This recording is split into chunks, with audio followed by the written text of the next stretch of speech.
Richard dan Jackie masuk ke kelas sambil memamerkan sepatu barunya. Aku baru dibeliin sepatu loh sama papaku dari Singapura. Bagus kan? Wah, itu kan limited edition. Keren banget. Tapi punyaku juga nggak kalah keren. Lihat dong punyaku. Papaku baru pulang dari Jepang kemarin dan bawain aku oleh-oleh sepatu baru ini. Wah iya keren juga, itu kan sepatunya lagi tren juga saat ini. Punyamu berapa harganya? 10 juta. Sama punyaku juga belasan juta harganya. Sepatu kita berdua pasti jadi yang paling keren di kelas. Enak sekali mereka bisa beli sepatu yang keren. Punya aku masih bagus dan layak dipakai sih, tapi ini model sudah lama banget. Aku juga pengen punya sepatu baru kayak mereka yang limited edition. Neville menjadi sangat murung dan sedih di kelas. Dia kenapa ya? Nggak biasanya dia murung begitu di kelas. Wayne pun menghampiri Neville. Tumben murung gitu, ada apa? Ada yang bisa aku bantu kah? Enggak kok, aku cuma lagi kepengen suatu hal saja. Lihat tuh sepatunya mereka pada baru-baru semua. Kapan ya aku bisa punya model sepatu yang paling terbaru juga? Nggak apa-apa kok, nggak semuanya harus punya model yang paling terbaru. Sepatu kamu yang sekarang aja masih bagus kok, malahan lebih bagus dari punya aku tahu. Iya aku tahu sepatuku masih bagus, tapi aku bosen. Aku kepengen sepatu dengan model yang baru lagi tren. Iya, aku ngerti kok maksud kamu. Atau kalau memang kamu kepengen banget, kamu bisa beli pakai uang tabungan kamu. Aku nggak punya tabungan, aku menyesal kenapa selalu boros. Uang jajanku selalu habis setiap harinya, tanpa ada sisa yang bisa kutabung. Ya udah, kalau emang seperti itu, beli sepatu barunya ditunda dulu aja. Dan mulai hari ini kamu mulai belajar nabung. Dan usaha lebih giat lagi agar bisa beli sepatu baru. Selalu ingat, usaha tidak ada yang mengkhianati hasil. Oke deh, makasih ya Wini, aku jadi lebih tenang. Aku duluan ya, aku ada rapat organisasi. Meski sudah ditenangkan oleh Wayne, Neville pun sebenarnya masih merasa iri dengan sepatu baru Richard dan Jackie. Ia masih memikirkan berbagai cara untuk bisa membeli sepatu itu juga. Kebetulan, rapat organisasi yang diikuti Neville merupakan rencana malam akrab para pengurus organisasi. Saat sedang rapat organisasi, dikarenakan ia seorang bendahara, ia diberi kewajiban untuk mengumpulkan dan memegang semua dana kas untuk malam akrab nanti. Wah kebetulan banget, kalau aku ambil uang kasih sedikit gimana ya? Anak-anak organisasi pasti juga nggak tahu sih kalau aku ambil uangnya, atau aku pinjam dulu ya nanti balikinnya. Tapi kalau izin nggak pasti nggak dibolehin, nggak bagus izin ya. Kalau ketahuan ngambil bahaya sih, tapi aku juga nggak punya uang buat balikinnya nanti. Apa ambil aja kali ya, nggak ada yang sadar juga kan malam akrab masih lama. Aku ambil dulu aja deh uangnya, urusan balikin uang belakangan deh. Yang penting aku harus punya dulu sepatu itu. Wah nggak sabar sepatu baru. Neville pun pergi ke toko sepatu untuk melihat sepatu yang sedang tren sekarang. Mau beli yang mana ya? Apa langsung beli dua aja kali ya, ganti-ganti ke kampus? Setelah Neville selesai memilih sepatu, ia pun langsung membayar sepatu tersebut dengan uang kas yang ia ambil tadi. Keesokan harinya, ketika Neville memakai sepatu barunya dan baru saja tiba di kampus, Neville memamerkan sepatu barunya kepada Richard dan Jackie. Iya dong, memangnya cuma kalian yang bisa punya sepatu baru? Aku juga dong. Dari kejauhan, si Wayne pun melihat kejadian tersebut.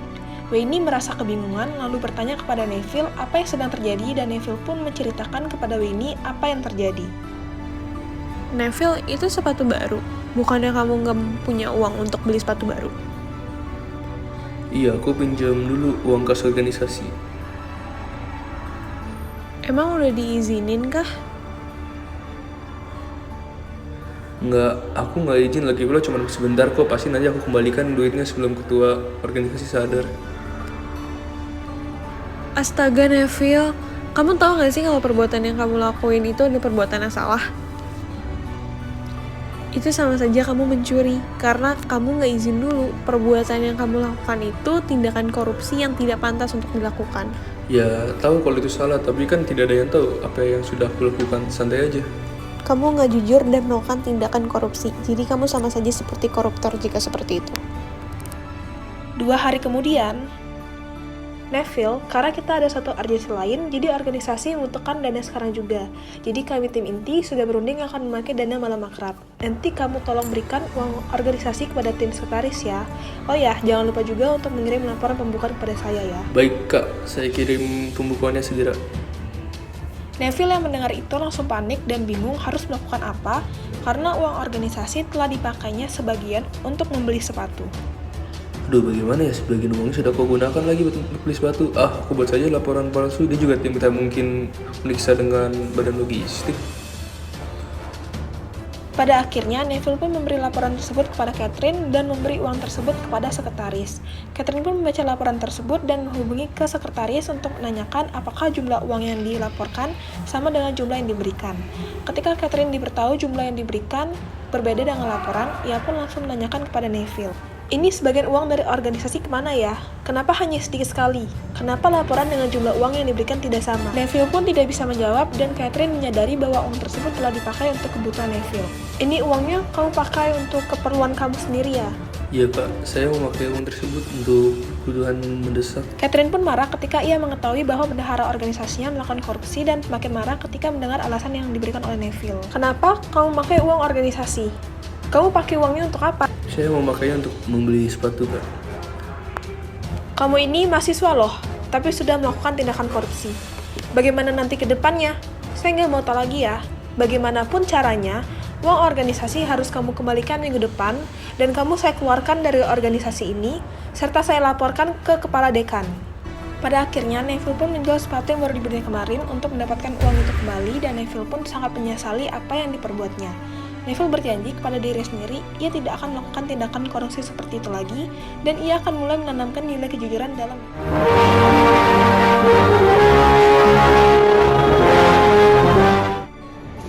Selamat pagi, siang, sore, malam semuanya, dan Pak Naufal. Tokoh yang menginspirasi film ini adalah Muhammad Hatta. Mengapa kami memilih tokoh tersebut adalah karena kami menganggap beliau sebagai teladan. Karena beliau adalah seorang pemimpin yang jujur, tekun, sederhana, dan tidak kenal kompromi. Antara apa yang diucapkan dengan apa yang dilakukan adalah selaras. Bung Hatta bukan tipe pemimpin yang hanya memperkaya diri dan keluarga. Baginya, kepentingan negara lebih utama. Moral cerita ini kami ambil dari kisah inspiratif Muhammad Hatta. Karena kejujurannya, Muhammad Hatta tidak pernah hidup berkelimang kemewahan. Bahkan dikisahkan bahwa untuk membeli sepatu yang sangat diinginkannya, Hatta tidak mampu. Tahun 1950-an, sepatu bermerek Gali sangat populer di Indonesia. Hatta juga berkeinginan memilikinya. Ketika melihat iklan mengenai sepatu Gali di sebuah koran, Hatta memprinti iklan itu dan menyimpannya. Harga sepatu Gali sejak dulu sudah terbilang mahal. Muhammad Hatta tidak memiliki cukup uang saat itu. Hatta kemudian bermaksud menabung hingga uangnya cukup. Namun hingga akhir hayatnya, tabungan Hatta tidak pernah cukup untuk membeli sepatu Beli. Kejujuran merupakan hal terpenting yang harus dimiliki setiap individu.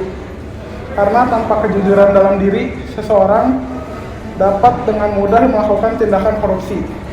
Oleh karena itu, mari kita sama-sama menolak tindakan korupsi. Mari kita menjadi generasi anti korupsi.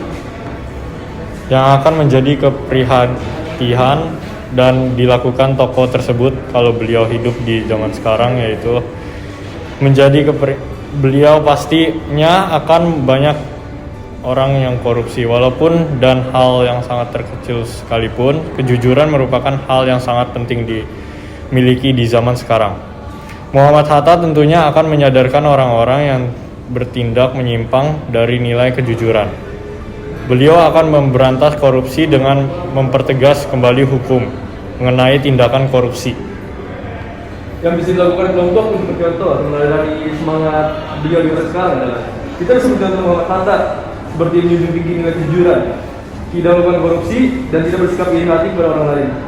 Kita bisa menerapkannya dari hal-hal kecil sebagai mahasiswa, seperti tidak melakukan plagiarisme, menyontek, mencuri, dan juga mempunyai nilai kejujuran yang tinggi dapat dengan mudah untuk tidak melakukan korupsi.